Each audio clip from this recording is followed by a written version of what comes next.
So that word, ouch, ouch, that word has a meaning. It has a collective meaning among us. When I say ouch, you know that I'm not celebrating something right now.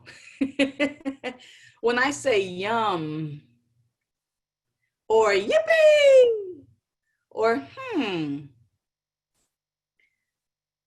we have in our consciousness, in our group, we have agreed upon what these sounds mean. For instance, om or hallelujah. These are sounds in the wind. And yet, when we're growing up, we hear nursery rhymes like sticks and stones can break my bones, but words will never hurt me. And is that true? When we think about mindful speech or unmindful speech, is it possible that words can never hurt me? Or because we haven't agreed upon meaning, do we then recognize that words actually do hurt or harm? Now, what's interesting about all of this and mindful speech is that as spiritual people, we have an opportunity to recognize and look at what is mine to do. How is it and what is it that I want to be saying into the world? Because what we know is that our words are creative. Our words are creative. And if words can actually harm us, where is my mindset? And do words actually hurt? I wonder what was in the mindset of the person who wrote that nursery rhymes, that sticks and stones could break my bones, but words could never hurt me. Now, it's interesting in today's culture, especially in young people culture,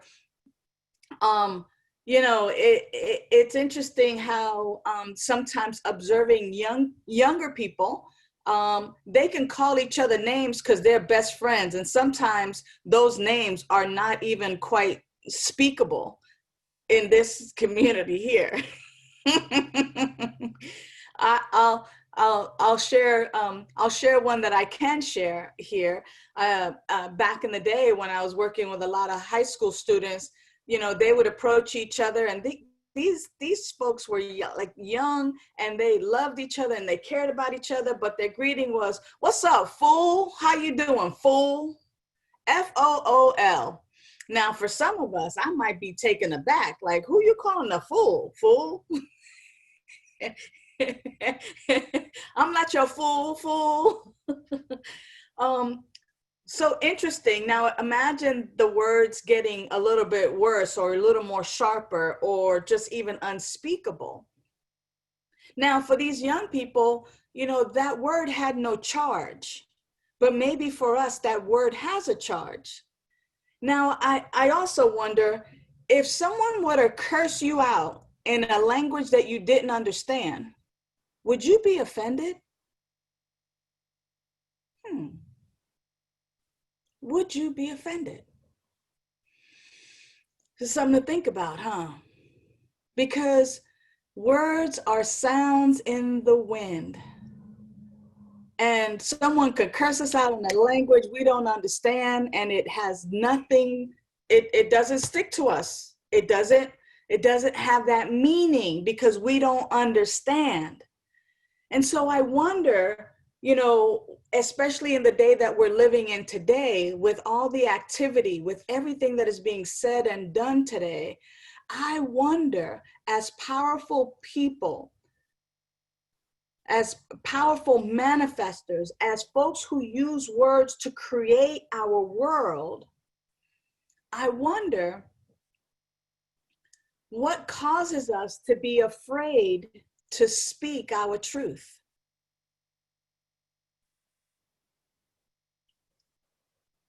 Now, many of us, as as we take a look, many of us are afraid of the repercussions of using our words, of talking about what our needs are, what we think, what we feel, our observations, our perceptions. We don't want to use our words or our speech sometimes because we're afraid of the repercussion. We're afraid to take a stand. We're afraid to say that something is important to us or that it matters. Or we're afraid to take a stand because at some point or another, the question really lies in, am I safe? Am I safe to speak the words in my heart? Am I safe to speak what I'm thinking or what I'm feeling? Do I have the skills necessary to adequately communicate to another human being what's happening for me, what my needs are, what my thoughts and feelings are, what my observations are? How many of us have held back and been in the silence because we have maybe felt unsafe or unskilled to communicate? You're not alone. You know, communication is complicated. Our volume, our distance, our posture, the tone in which we speak, and even the silence in between the words that we speak communicate. And they communicate something. So how can I actually speak the words that are upon my heart to this community, to you, to the people who matter in my life, in a way that is going to be heard? And I venture to say that a lot of it has to do with mindful listening, with slowing down, with entering a responsive stage, a stage in which I have this opportunity to actually know the truth of who I am and really examine my beliefs. Do I live in a friendly world? Am I safe to speak? Who am I speaking with and to? And so do I believe that I'm speaking onto God itself? Am I thinking that you're my friend or foe? Am I believing that I need to convince you of something? Like, mindful speech is really mindful. It really is taking some time within myself. I know that we have some acronyms around in the communications field, like WAIST, W-A-I-S-T, or WAIT, W-A-I-T. Why am I still talking? Or why am I talking? Like, what is the purpose of what I am speaking to? And what if I could actually then be so mindful in my listening that even when people were saying things that I might find offensive, or maybe I'm thinking and judging that that's not the right way to communicate, what if I actually stepped back and chose not to be affected by the words, but actually paid attention to why and what the causes were, what caused that person to express themselves in that way in the first place?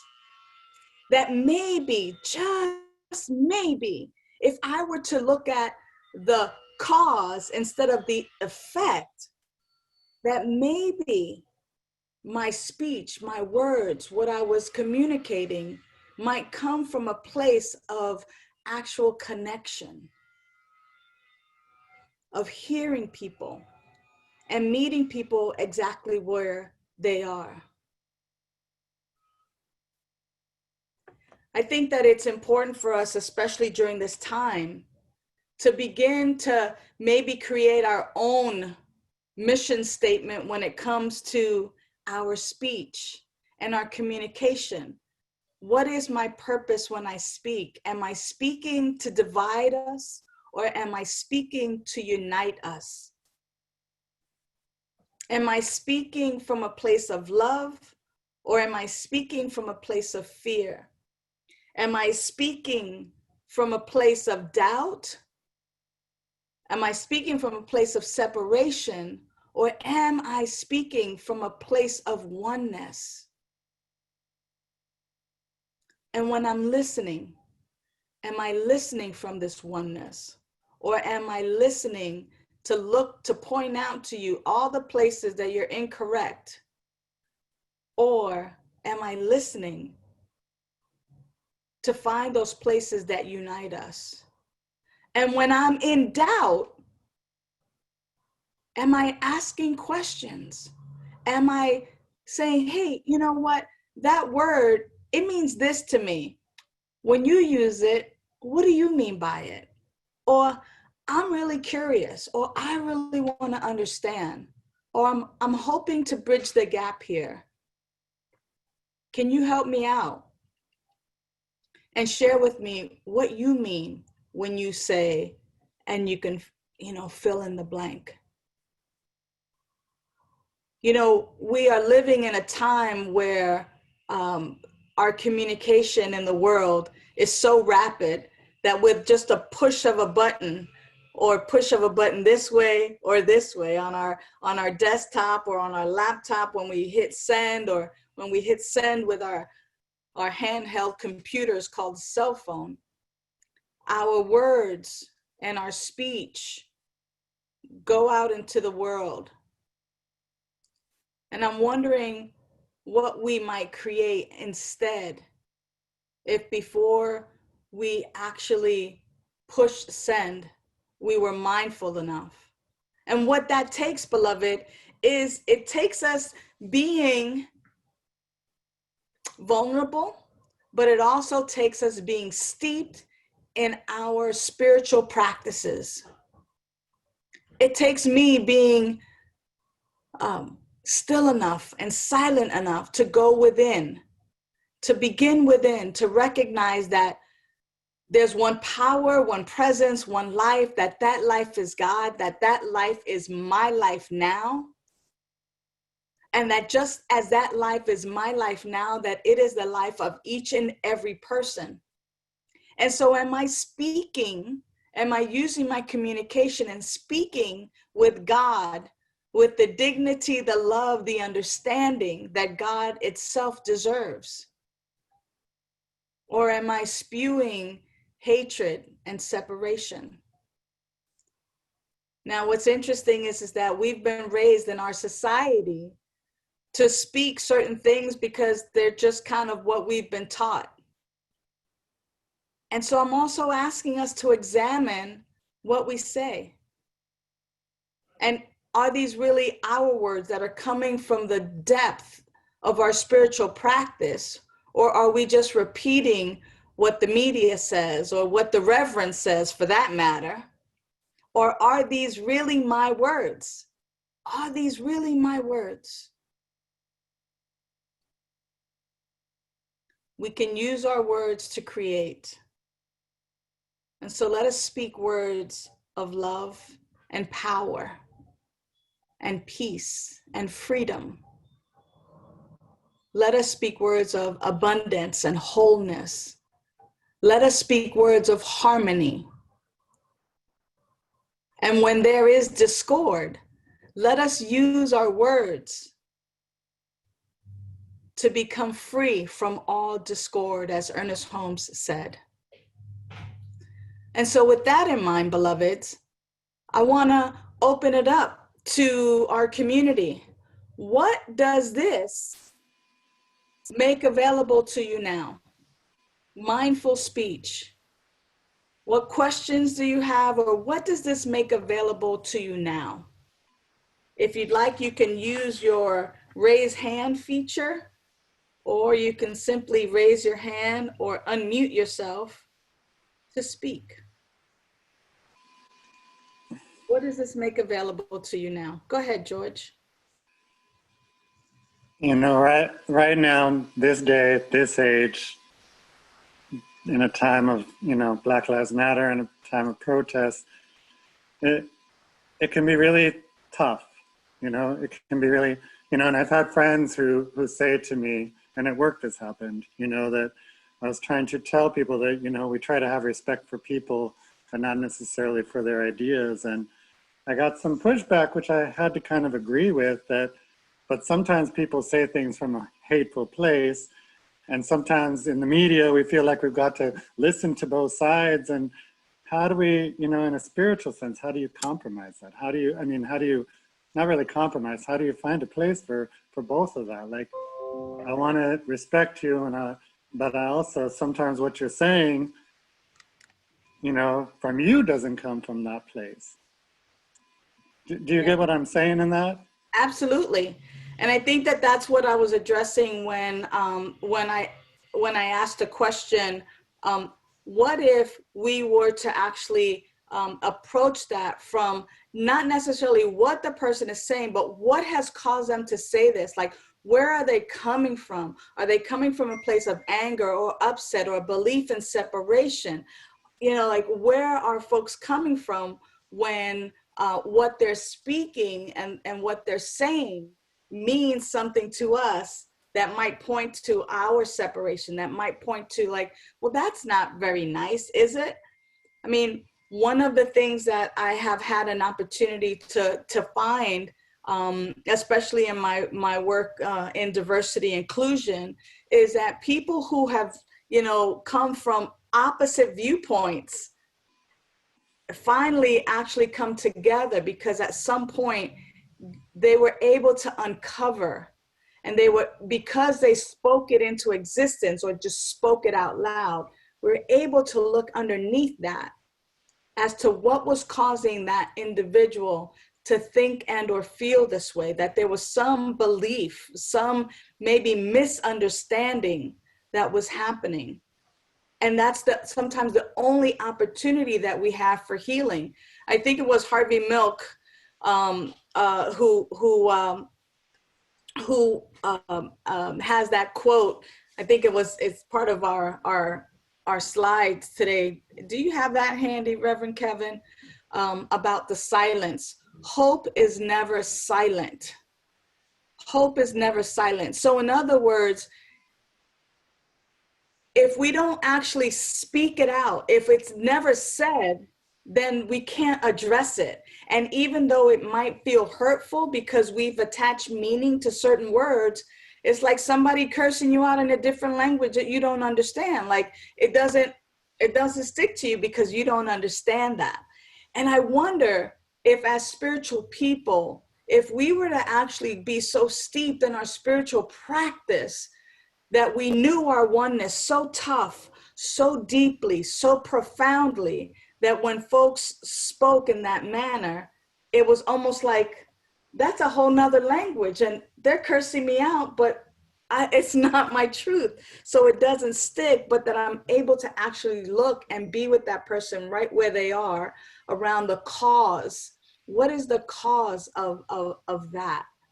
But that's, and this is a whole deep talk show that we can really get into and really unpack and explore, right? This is something that on a Sunday morning, we get to kind of go boop, and just kind of toss it in and then have it unfold for each of us in a different way. So I hope that's helpful for you, George. And because you had the question, I'm sure that other people also felt some of that similar way as well. Any other comments? What does this make available to you? Anyone else want to speak to this? Now is the time. Just scanning.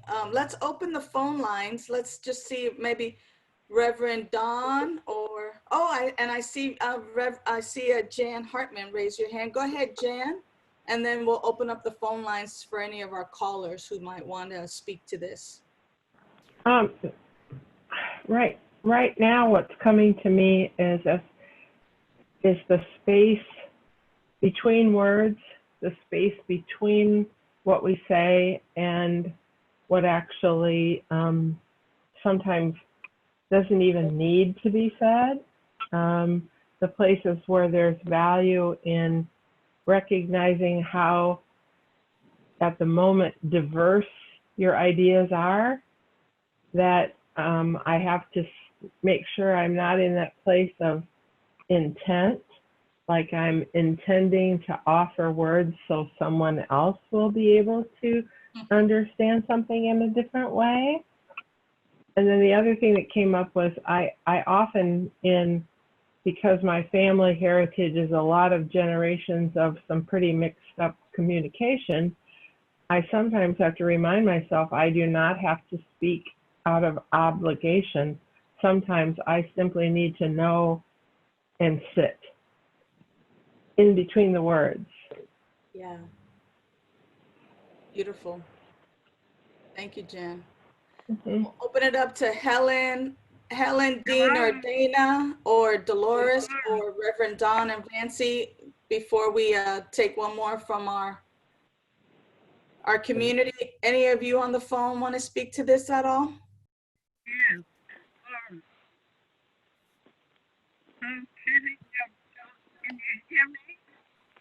Is that Dolores? Yes, sir. Okay, go ahead, Dolores, beloved. How fitting your words are today. It hit me over the head. I made a comment to a dear loving family member. How they interpreted it. We have not spoken in months. I cannot get through to that family member to come to me and sit down and try to get it through to them what I said. But their ego, underline, ego gets in the way. Now, how do you interpret that? I'm still waiting for that family member to come to me. Let's sit down. What did I say that was so hurtful? Yeah. How do you get through? How do you get through to that? And they're a person that goes to church every Sunday, not hearing the word repent, or I can't think of the other word right now. Forgiveness. Yeah. Well, thank you, Dolores, for bringing that up. And what I can share with you is that if I know that someone is hurting or that I may have said something, it is, for me personally, it is my obligation to continue to just reach out and ask the question, what did I say? Or I'm imagining that my words have hurt you and I want to work this out. I want to hear what you have to say. I just really bridging the gap. I get to meet people where they are. Sometimes folks are not in a place of forgiveness. They're so hurt because, sometimes the effect of that is sometimes so hurtful. Like, how could you say that to me? I know people be like, how could you say that to me? And it's incumbent upon me. Like, if that comes into my realm, my awareness, and this person is important to me, I'm going to reach out. I'm going to say, you know what? Forgive me. There was something that I said that has caused our communication to be in a rift, in a awry, in a different space. Are you willing to talk about it? I would really love for us to mend that. And I would really love to, find out what it is that I said so that I don't hurt you again. I mean, the bottom line is, again, the cause, right? Like, why am, my moving forward with this. and really being in such a place myself spiritually, so steeped in our oneness, that for someone else to hurt is also for me to hurt. Like that individual is not talking to me. They're not saying, you know, like, oh my gosh, that's a part of me that's missing in a sense. And so we all get to grow. I might not be there yet either. I might be like, well, that's their loss. Okay, just being real. That's their loss. Oh, if what I said hurts them, oh, they're too sensitive. I might be there. Let's say I'm there. It is what it is for now. And as we continue to steep in our spiritual practice, that's why our spiritual practice is so important, that we continue to steep in our spiritual practice, that we might actually recognize and awaken to our oneness with all, you know. And then again, it goes back to our vision and mission statement, right? By valuing and empowering all, even the hiccup, even the situation that's not going the way we want it to. By valuing and empowering all, we inspire a joyous and fulfilling life that eventually it becomes untangled. It gets untangled. And I know that, Gary, that you had a quick comment to make, and I'm just wanting to respect our time, especially since a lot of folks wanted to, to move on. And this is indeed a super rich discussion that we can continue after 10:30 in the little after 11:30 in our little after group that we have. So if you're so inclined to, please stick around or shoot me an email, and I'm happy to engage in further conversation and unwrapping. This is a great opportunity as well for us to begin to use our practitioners in prayer. If this has brought up something for us, to begin to use our practitioners. We have Lily Madera, we have Gary Takasian, Jan Hartman, we have Judy Osuna, George Weatherford, who is here today as our practitioner on pulpit. Just kind of looking to see if there are other practitioners present that I haven't named. And please also, feel free to connect with Reverend Kevin and myself. And I'm gonna go ahead and say Reverend Rainbow from Ahava Center for Spiritual Living, who's also here with us. I mean, we are spiritual leaders, not only in our specific communities, but everywhere. And so, we will make ourselves available to you for healing, for our growth and unfoldment. So without further ado, I'm gonna turn us over to Reverend Kevin. And I appreciate you, and I love you, and I thank you for your time and attention today. And so it is.